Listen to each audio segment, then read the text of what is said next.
Every superpower, from bullion-fueled Spain to post-war Britain and the Soviet Union, has followed a recognizable sequence of overreach, monetary strain, and institutional erosion before losing global primacy. Today, the United States exhibits several late-cycle indicators, historically consistent with major transitions: mounting debt that outpaces productivity, widespread distrust in key institutions, and military commitments that span the globe. But while the pattern is clear, the timing and trajectory remain unsettled. It is what we cannot yet measure that raises the sharpest questions about where the United States truly sits in this cycle. Comparative analysis of superpower decline draws on a century of scholarship, but the strongest consensus is neither deterministic nor mechanical. Leading historians and economists Paul Kennedy, Barry Eichengreen, and Adam Tooze agree that major transitions are preceded by a recognizable convergence of fiscal, monetary, and institutional stress.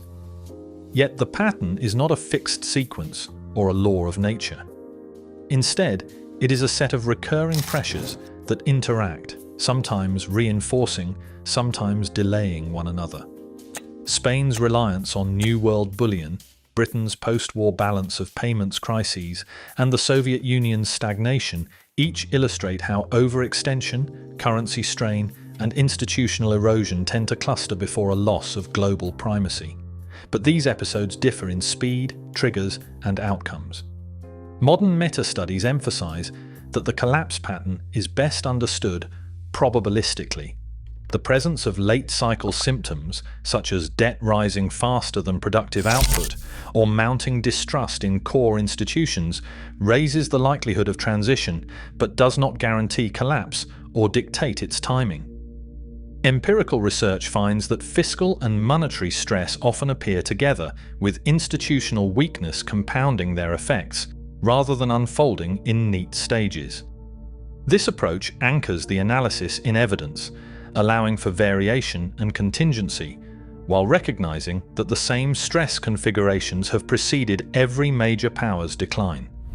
The next step is to break down these pressures into their core components, as seen across multiple cases. Fiscal, monetary, and institutional pressures rarely operate in isolation. In every major case, these forces have overlapped, often reinforcing one another in unpredictable ways. Spain in the 16th century depended heavily on silver from the Americas, fueling imperial ambitions but leaving royal finances exposed to sudden shocks. When external rents failed to keep pace with military commitments, serial defaults followed. Britain's post-war experience offers a different lens. The Suez Crisis in 1956 did not simply test military resolve, it brought the reality of reserve currency strain into sharp relief.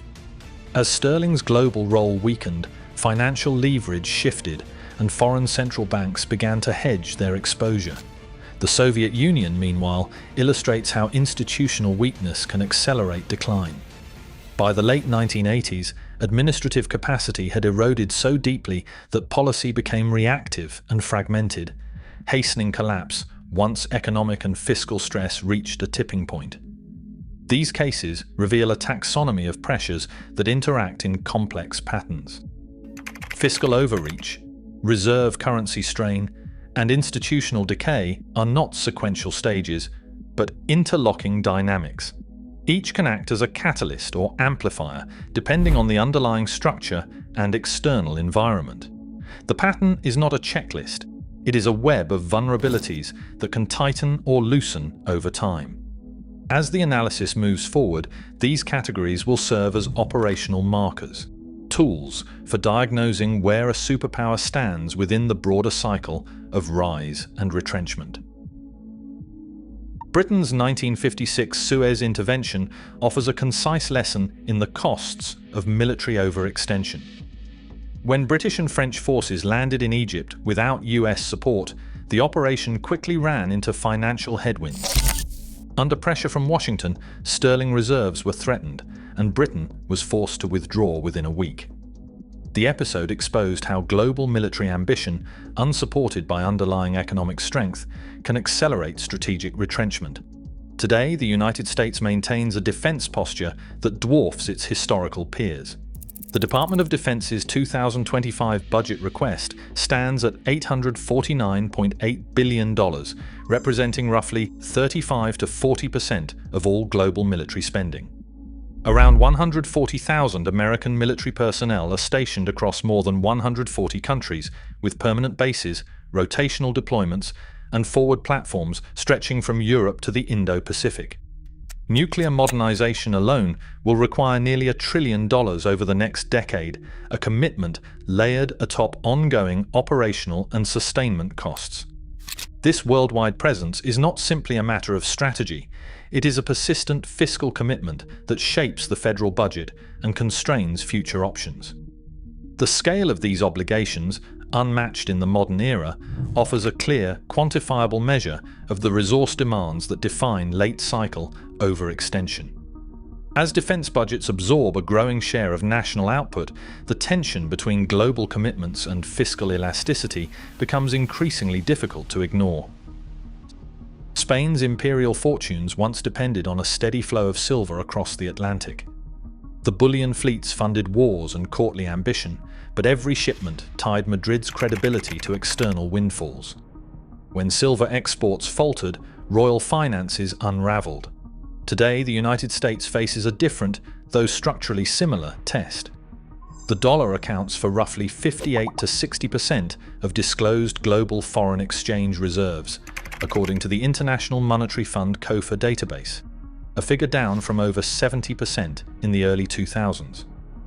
For 2 decades, foreign central banks, led by China and Japan, accumulated United States treasuries as the backbone of their reserve portfolios.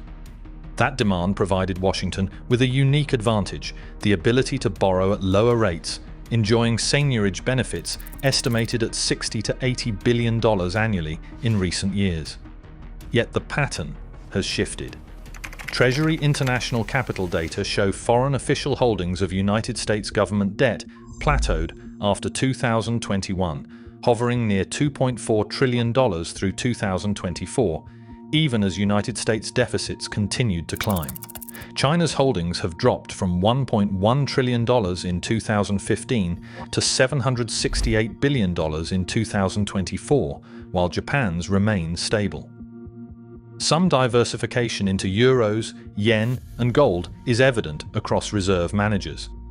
This gradual rebalancing does not indicate immediate crisis, but it does reflect a late-cycle constraint.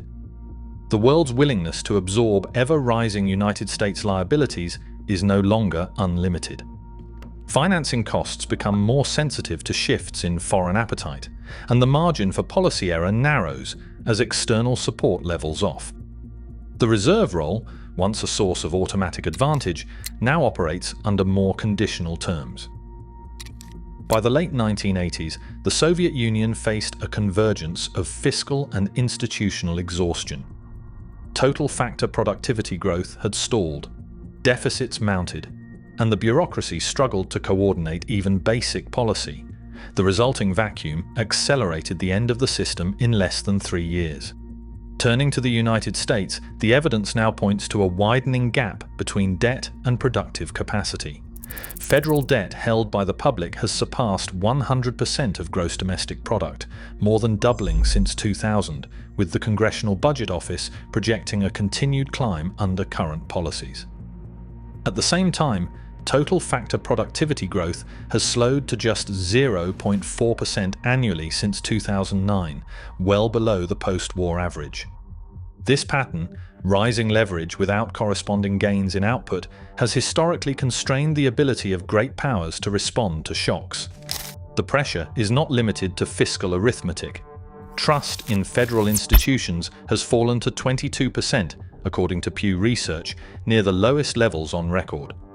Congressional polarization measured by DW nominate scores now stands at its widest since the Reconstruction era.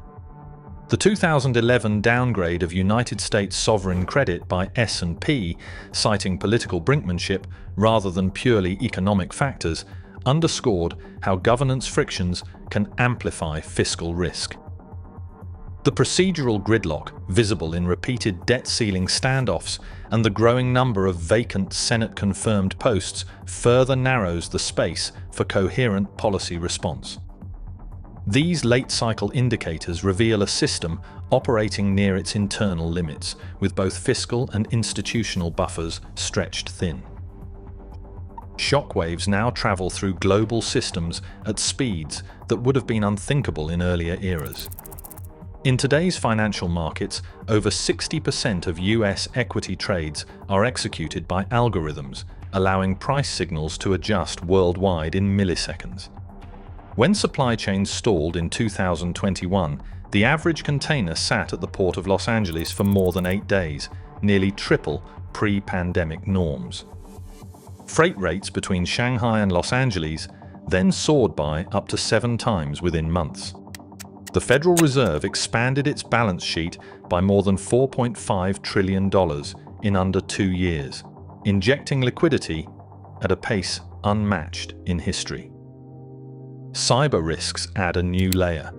A single ransomware attack can halt fuel pipelines or hospital systems in hours, with each hour of downtime costing operators hundreds of thousands of dollars. These tightly coupled networks ensure that stress, once localized, can propagate globally, almost instantaneously. Resilience within the US system complicates any straightforward reading of decline. The depth and liquidity of American financial markets remain unmatched, providing a buffer against sudden capital flight and supporting the dollar's central role, even as diversification trends persist. The research and development ecosystem continues to attract top talent, with universities and private firms driving advances in technology and biotech. A broad network of alliances, from NATO to security partnerships in the Indo-Pacific, extends diplomatic and military reach while sharing some burdens.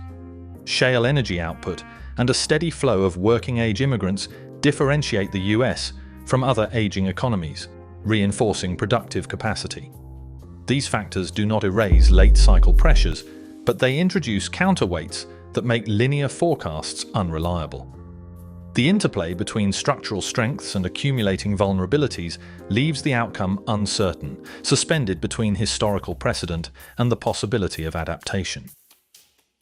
Today, the dollar's dominance and America's unmatched global reach persist, but late-cycle signals are unmistakable. These developments are historically consistent with late-cycle indicators and patterns seen before major transitions.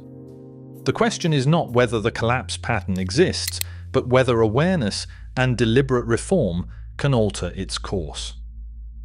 Awareness alone does not guarantee a different outcome, because modern systems can move more rapidly due to global interconnectedness. Each decision now shapes the timeline, and the essential open question is one of timing. Can the pattern be broken? Subscribe for continued historical and economic analysis.